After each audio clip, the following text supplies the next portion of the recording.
Hello students, நம்ம இன்னைக்கு இந்த வீடியோவில் என்ன பார்க்க போகிறோம்னா எக்ஸசைஸ் 9.3ல கொஸ்டின் நம்பர் 17 பார்க்க போகிறோம். ஸோ கொஸ்டின் நம்பர் 17ல் என்ன கொடுத்துருக்காங்கன்னா find the equation of the curve passing through the point 0, -2 அப்படின்னு கொடுத்துருக்காங்க. given that at any point x, y on the curve. இப்போ x, yன்னு ஏதாவது ஒரு கர்வ் நம்ம எடுத்துக்க போகிறோம்.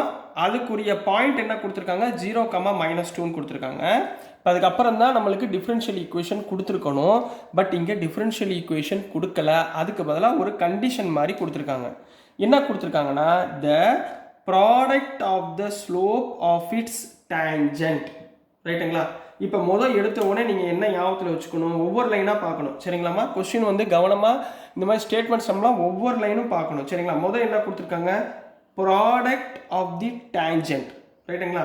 இப்போ நம்மளுக்கு என்ன தெரியும், we know that tangent of the curve என்னமா ஃபார்முலா, tangent உங்களுக்கு இன்ட்ரோடக்ஷன் பார்ட்டில் சொல்லி கொடுத்துருக்கேன்ல, tangent of the curve என்ன எடுப்பீங்க, tangent of the curveனா dy by dx ன்னு அர்த்தம். என்ன அர்த்தம், tangent of the curveனா dy by dx. அப்போ இது இந்த tangent ப்ராடக்ட் ஆகுது. எதுக்கு ப்ராடக்ட் ஆகுது, and y coordinate. Product of tangent and y coordinate. புரியுதுங்களா? இப்போ ஒய் கோஆர்டினேட்டோட ப்ராடக்ட் ஆகுது அப்படின்னா தட் இஸ் ஒய் கோஆர்டினேட்டோட இந்த டேஞ்சன்ட் dy by dx நம்மளுக்கு என்ன ஆகுது, ப்ராடக்ட் ஆகுது. புரிஞ்சுங்களா? ப்ராடக்ட் ஆகுது is equal to the X coordinate. Is equal to the X coordinate. புரிஞ்சுங்களாமா? Of the point. இப்போ கிடைச்சிருச்சா நம்மளுக்கு ஈக்குவேஷன்? புரிஞ்சுங்களாமா? கொஸ்டின் உங்களுக்கு கொஸ்டின்லேயே ஆன்சர் இருக்கும். சரிங்களா? அதெல்லாம் நீங்கள் நல்லா கவனமாக பாருங்கள். அப்போ y into dy by dx equal என்ன போட்டுக்கலாம், எக்ஸ்ன்னு போட்டுக்கலாமா? இப்போ அதுக்கடுத்து ரொம்ப சிம்பிள். நீங்கள் என்ன பண்ணுவீங்க, y எல்லாம் ஒரு டேர்மில் வச்சுக்கோங்க, y இன்ட்டு dy. எக்ஸ் எல்லாம் ஒரு டேர்மில் வச்சுக்கோங்க, எக்ஸ் இன்ட்டு dx. ரெண்டு பக்கமும் என்ன பண்ணுவோம், இன்டகிரேட் பண்ணுவோம். இன்டகிரேட் பண்ணியாச்சு. y-ஐ இன்டகிரேட் பண்ணால் y² / 2 ஈக்குவல் டு எக்ஸை இன்டகிரேட் பண்ணால் x² / 2 + c. ரைட்டுங்களா? ஸோ அடுத்த டைம் என்ன வந்துடும், இந்த x² உள்ளே கொண்டு போயிருங்க. அப்போ y² / 2 - x² / 2 equal to c. ரெண்டு பக்கமும் எல்சிஎம் எடுங்க, என்ன வந்துடும், y² - x² / 2 equal to c. இந்த 2 அந்த பக்கம் கொண்டு போயிருங்க. y² - x² equal to 2c. இந்த 2cன்றது ரெண்டுமே கான்ஸ்டன்ட் தான்.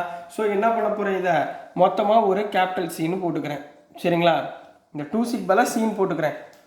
சரிங்களாம்மா? கான்ஸ்டன்ட்னா எல்லாமே கான்ஸ்டன்ட் தான், எந்த நம்பர் வரும்னு நம்மளுக்கு தெரியாது. So constant.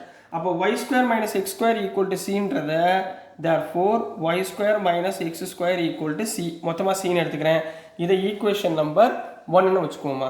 இப்போ அடுத்த பாயிண்ட் என்ன கொடுத்துருக்காங்க, 0, -2. அப்போ at x is equal to 0 and y equal to -2 இதோடைய கர்வ் தான் நம்ம கண்டுபிடிக்க போகிறோம்.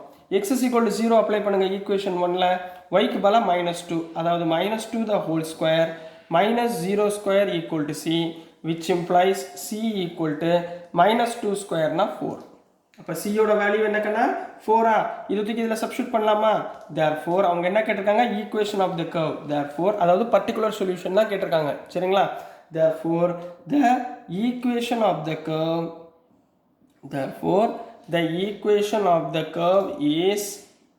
curve is equationல போடுங்கம்மா y² - x² equal to 4. So அல்லது எப்படி எழுதிக்கலாம், y² equal to இந்த x² அந்த போயிருவோங்க, x² + 4. So this is the answer for question number 17 கண்ணா. ரொம்ப ஈஸியாக இருக்குங்களா? நெக்ஸ்ட் நம்ம கொஸ்டின் நம்பர் 18 பார்த்துடலாம்.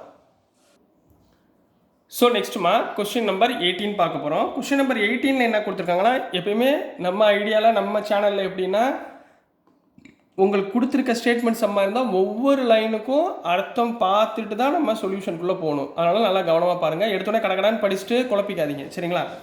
At any point x, y of a curve. ஒரு கர்வ் இருக்குமா? சரிங்களா? இப்போ ஒரு கர்வில் ஏதோ ஒரு பாயிண்ட் இருக்குது. ஸோ கிவன் பாயிண்ட்ஸ் என்னென்ன பாயிண்ட், ஒரு கர்வில் பாயிண்ட் எடுக்க போகிறோம். Given points are, first point என்ன, x, y கொடுத்துருக்காங்க. ரைட்டுங்களா? the slope of the tangent, what is the slope of the tangent formula? slope of the tangent formula என்ன, y minus y1 divided by x minus x1. இந்த slope of the formula நம்மளுக்கு தெரியும். ரைட்டுங்களா? இது தெரியும். is twice the slope of the line segment. Is twice the slope of the line segment. சரிங்களா? அப்போ slope of the டேஞ்சன்ட்னா டேஞ்சன்ட்க்குரிய ஃபார்முலா என்ன? dy by dx. என்னமா? dy by dx. அது எப்படி இருக்கு? Twice of the slope of the line tangent. அதாவது slope of the tangent, slope இங்க பாருங்க, slope of the tangent formula என்ன? ஸ்லோப் ஆஃப் தி டேஞ்சன்ட்க்கு ஃபார்முலா என்னமா? dy by dxங்களா? ஸ்லோப்புக்கு என்ன ஃபார்முலா போல? ஸ்லோப் ஈக்குவல் டு என்ன formula? y minus y1 divided by x minus x1. இது நம்மளுக்கு தெரியும். சரிங்களா? இப்போ என்ன கொடுத்துருக்காங்க? Slope of the tangent is twice of slope of the line segment. இதுதான் கொடுத்துருக்காங்க. Slope of the line segment இது கொடுத்துருக்காங்கம்மா. சரிங்களா? நம்ம இதெல்லாம் கொடுத்துருக்கதை வச்சு நம்ம கண்டுபிடிக்க போகிறோம். சரி, இந்த எக்ஸ் கமா ஒய்யோட point line segment joining the point of contact to the point. இந்த பாயிண்ட் இருக்குது பார்த்தீங்களா? எதோட கான்டாக்ட் ஆகுது? -4 -3ன்ற பாயிண்ட் கூட இது கான்டாக்ட் ஆகுது. சரிங்களா? இந்த பாயிண்ட் டு இந்த பாயிண்ட். ரைட்டுங்களா? அப்போ இதனுடைய ஸ்லோப் கண்டுபிடிச்சலாமா? தேர்ஃபோர் ஸ்லோப் ஈக்குவல் டு இது xy, இது x1, இது y1. ரைட்டுங்களா? So y minus y1 divided by x minus x1, அதாவது y minus y1 divided by x minus x1 equal to y minus y1 என்னமா? -3 divided by x minus x1 என்னமா? -4. அப்போ என்ன வந்துடும்? y plus 3 by x plus 4. ரைட்டுங்களா? இதுதான் slope. சரிங்களா? இப்போ டேஞ்சன்ட் கேட்டிருக்காங்க. டேஞ்சன்ட் என்ன ஃபார்முலா? given that tangent என்ன formula? dy by dx equal to twice of slope of the line segment. slope of the line segment என்ன? y நம்ம என்ன கண்டுபிடிச்சிருக்கோம்? y plus 3 by x plus 4. இதுதாம்மா given equation. புரிஞ்சுங்களா? given equation ஓகேங்களா? சரிங்களா? So இதுலேருந்து நம்ம என்ன பண்ண போகிறோம்?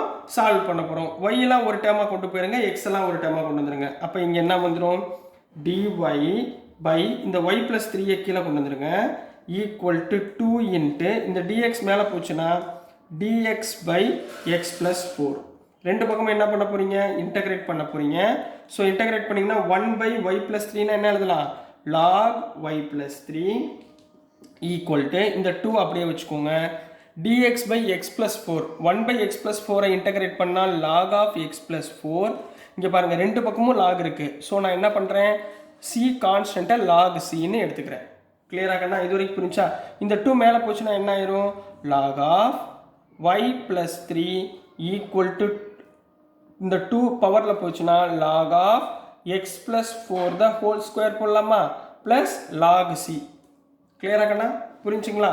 ஸோ இங்கே என்ன வந்துடும்? ரெண்டையும் மல்டிப்ளை ஆயிருமா? which implies log of y plus 3 equal to log of log m plus log n. என்ன formula? log m into n, c into x plus 4 the whole square. ரைட்டுங்களா? log of c into x plus 4 the whole square. அப்போ இந்த log cancel ஆயிருமா? அப்போ நம்ம கையில் என்ன இருக்கு? y plus 3 equal to c into x plus 4 the whole square இருக்கு. ஸோ இதை வச்சுக்கிட்டு நம்ம இந்த பாயிண்ட்ல போட்டு பர்டிகுலர் சொல்யூஷனை ஃபைண்ட் பண்ண போகிறோம். ஸோ நம்மக்கிட்ட என்னமா இருந்துச்சு? y plus 3 equal to c into x plus 4 the whole square இருந்துச்சுங்களா?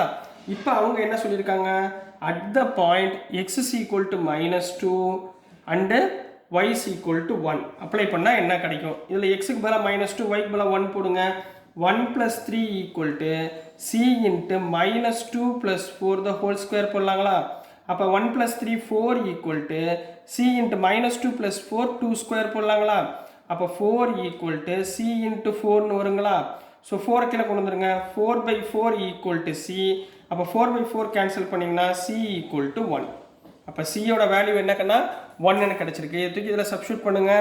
therefore என்ன எழுதுவீங்க? என்ன கேட்டிருக்காங்க? the equation of the curve. therefore the equation of the curve, அதாவது பர்டிகுலர் சொல்யூஷன் எழுத போகிறோம். therefore the equation of the curve is இந்த ஸ்டெப்ல cக்கு பதிலாக 1 போட்டுருங்கம்மா. y plus 3 equal to இந்த இடத்துல 1 போட்டுங்க. 1 into x plus 4 the whole square.